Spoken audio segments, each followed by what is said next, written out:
নমস্কার বন্ধুরা, আজকে আমি আপনাদের জন্য বানাবো অল্প কয়টা সয়াবিন আর একটা ডিম দিয়ে দারুণ স্বাদের একটা রেসিপি। তো বন্ধুরা, সম্পূর্ণ রেসিপিটা দেখবেন, আপনাদের খুবই ভালো লাগবে। তো বন্ধুরা, এখানে আমি নিয়েছি কিছু সয়াবিন আর নিয়েছি একটা ডিম। তো বন্ধুরা, সয়াবিনগুলো আমি ভিজিয়ে রাখছি। 15-20 মিনিটের মতো সয়াবিনগুলো ভিজিয়ে রাখলেই সয়াবিনগুলো নরম হয়ে যাবে। তো বন্ধুরা, 15-20 মিনিট পর ফিরে এলাম। দেখুন, সয়াবিনগুলো খুব ভালো মতো কিন্তু নরম হয়ে গেছে। এখন আমি এই সয়াবিনগুলো পরিষ্কার করে ধুয়ে নেব, যতক্ষণ না এই সয়াবিনগুলোর ভেতর থেকে ফেনাটা চলে যাচ্ছে। বন্ধুরা, সয়াবিন রান্না করার 15-20 মিনিট আগে সয়াবিনগুলো ভিজিয়ে রাখলেই কিন্তু সয়াবিনগুলো খুব সুন্দর নরম হয়ে যায়, সেদ্ধ করার প্রয়োজন পড়ে না। আর তাতে করে কিন্তু বন্ধুরা গ্যাসটাও অনেকটা বেঁচে যায়। তো যাই হোক বন্ধুরা, আমি সয়াবিনগুলো পরিষ্কার করে ধুয়ে নিয়েছি আর সয়াবিনগুলোর ভেতর থেকে জলটাও চেপে আমি ফেলে দিয়েছি। এই যে দেখুন। এখন বন্ধুরা, এই সয়াবিনগুলোর মধ্যে আমি ডিমটা ফাটিয়ে দিয়ে দিচ্ছি।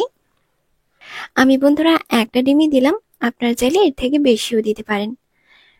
তো বন্ধুরা, এরপর আমি এর মধ্যে দিয়ে দিলাম পরিমাণ মতো লবণ আর অল্প একটু হলুদ গুঁড়ো। এখন আমি এটাকে ভালো মতো মেখে নেব।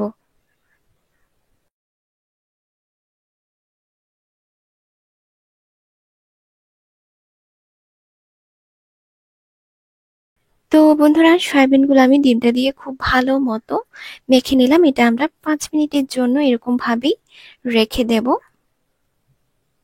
কড়াই বসিয়ে দিয়েছি, কড়াইটা খুব ভালো মতো গরম করে নিয়েছি। কড়াইতে আমি পরিমাণ মতো সাদা তেল দিয়ে দিলাম।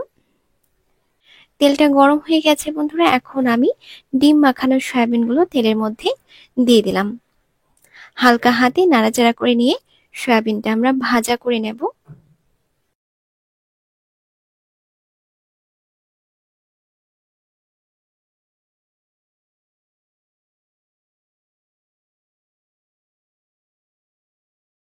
বন্ধুরা, আমি সয়াবিনের আরো রেসিপি দিয়েছি, আপনারা চাইলে আমার চ্যানেলে গিয়ে সয়াবিনের রেসিপিগুলো দেখতে পারেন, আপনাদের ভালো লাগবে।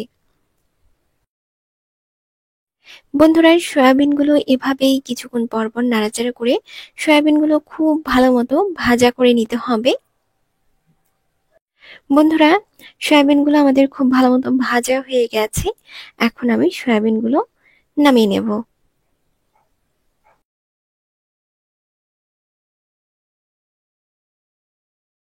বন্ধুরা, সয়াবিনগুলো আমি নামিয়ে নিয়েছি। এখন আমি ওই কড়াইতে আবারও অল্প একটু তেল দিয়ে দিলাম। তেল গরম হয়ে গেছে, দিয়ে দিলাম আমি আলু, দিয়ে দিলাম অল্প একটু লবণ আর অল্প একটু হলুদ গুঁড়ো। আলুগুলো হালকা একটু ভেজে নেব।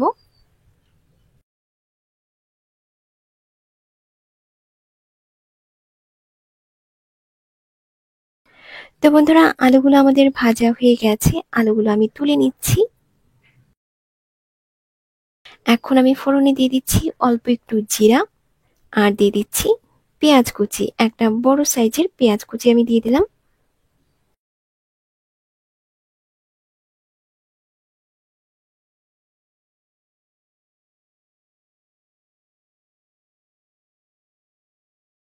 পেঁয়াজটা বন্ধুরা ভাজা আমাদের হয়ে গেছে। এখন আমি এর মধ্যে দিয়ে দিচ্ছি চেরা কাঁচা লঙ্কা, টমেটো কুচি আর দিয়ে দিলাম একটা তেজপাতা, একটা এলাইচি আর দিয়ে দিলাম আদা রসুন বাটা। এখন আমরা এই মশলাটা ভালো করে নাড়াচাড়া করে নিয়ে একটু কিছুক্ষণের জন্য ঢাকা দিয়ে দেব, তাতে করে টমেটোটা তাড়াতাড়ি নরম হয়ে যাবে।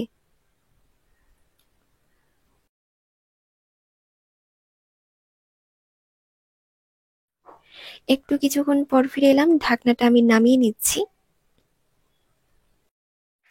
এখন আমরা এটা একটু ভালো করে নাড়াচাড়া করে নেব, তারপর আমরা এর মধ্যে গুঁড়ো মশলা অ্যাড করব।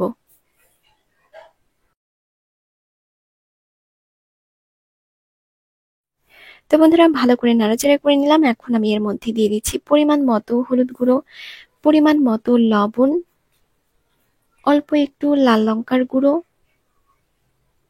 এটা কষানোর জন্য দিয়ে দিলাম অল্প একটু জল। ভালো করে নাড়াচাড়া করে নিয়ে মশলাটা আমরা একটু কিছুক্ষণের জন্য ঢাকা দিয়ে দেব।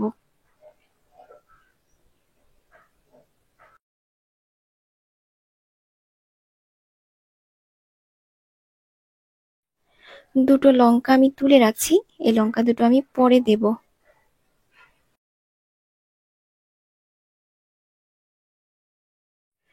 তো বন্ধুরা বেশ কিছুক্ষণ পর ফিরে এলাম। মশলাটা আমাদের প্রায় কষানো হয়ে গেছে। এখন আমি মশলাটা খুব ভালো করে একটু নাড়াচাড়া করে নেব।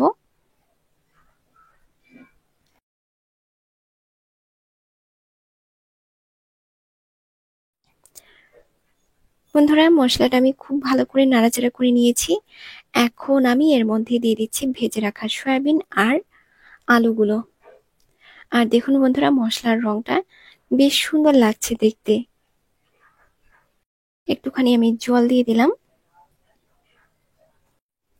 এখন আমরা এই আলু সয়াবিনটা একটুখানি কষিয়ে নেব।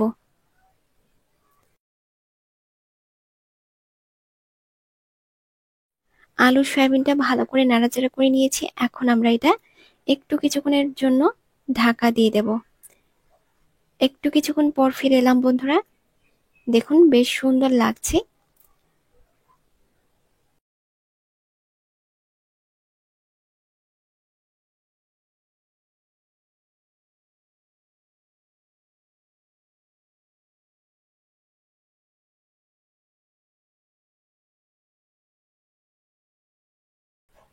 তো বন্ধুরা আলু সয়াবিনটা আমাদের কষানো হয়ে গেছে। আলু সয়াবিনটা আমি খুব ভালো করে নাড়াচাড়া করে নিয়েছি। এখন আমি এর মধ্যে পরিমাণ মতো জল দিয়ে দিচ্ছি।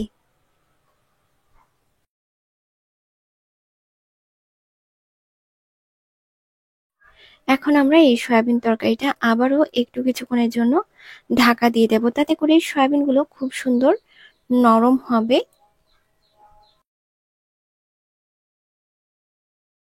তো বন্ধুরা বেশ কিছুক্ষণ পর ফিরে এলাম। দেখুন তরকারির রংটা বেশ সুন্দর লাগছে দেখতে। আর বন্ধুরা দিয়ে দিলাম আমি তরকারিতে অল্প একটু জিরে ধনিয়ার গুঁড়ো আর দিয়ে দিলাম অল্প একটু গরম মশলার গুঁড়ো। এখানে বন্ধুরা লাইন চলে গিয়েছে, তার জন্য আমি জিরের গুঁড়োটা দিতেও ভুলে গিয়েছি। আর বন্ধুরা 2 ঘন্টা ধরে অপেক্ষা করলাম, এখনো পর্যন্ত লাইন আসেনি। ভাবছিলাম যে মোবাইলের আলোতে কেমন না কেমন দেখা যাবে, তো তার জন্য লাইনের জন্য অপেক্ষা করছিলাম। কিন্তু লাইন এখনো পর্যন্ত আসেনি। এখন বাজে প্রায় 12:30। এখন আমি মোবাইলের আলো দিয়েই করছি, জানি না কেমন দেখা যাচ্ছে। তো আপনারা বলবেন যে তরকারির রংটা কিরকম দেখা যাচ্ছে, কমেন্ট করে অবশ্যই জানাবেন। এখানে তো বেশ ভালোই লাগছে দেখতে। তো যাই হোক বন্ধুরা তরকারিতে আমি দিয়ে দিলাম অল্প একটু ধনিয়া পাতা। তরকারিটা আমাদের হয়ে গেছে। বন্ধুরা এইভাবে সয়াবিন তরকারি অবশ্যই একদিন বাড়িতে বানাবেন, খেতে ভীষণ ভালো লাগে। ভাত রুটি লুচি পরোটা যাই দিয়ে খান না কেন খেতে কিন্তু ভীষণ ভালো লাগে। আর তরকারি কালারটা কিন্তু বন্ধুরা খুব সুন্দর হয়েছে, গন্ধটা অনেক সুন্দর বেরিয়েছে। জানি না মোবাইলের আলোতে কেমন দেখা যাচ্ছে। তো যাই হোক বন্ধুরা আপনাদের কাছে রেসিপিটা কেমন লাগলো অবশ্যই কিন্তু কমেন্ট করে জানাবেন। তো বন্ধুরা আজ এই পর্যন্তই। আপনারা সকলেই খুব ভালো থাকবেন, সুস্থ থাকবেন। নমস্কার।